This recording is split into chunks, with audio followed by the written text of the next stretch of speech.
miren, les voy a contar esta anécdota. Y Reinel lo sabe porque a él le he pedido ayuda. Desde que empezamos nosotros con este proceso, es decir, nosotros arrancamos recolección de firmas para convertirnos en partido político hace como 3 años.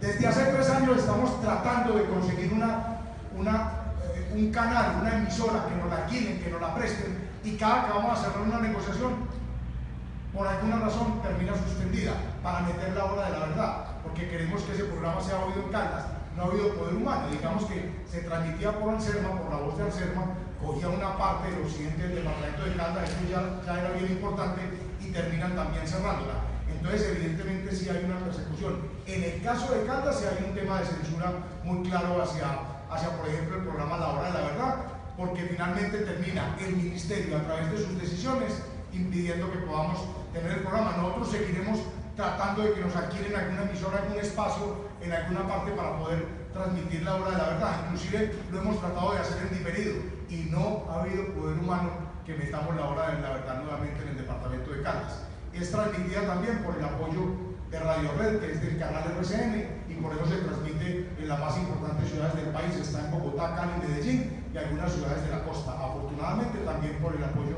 de RCN.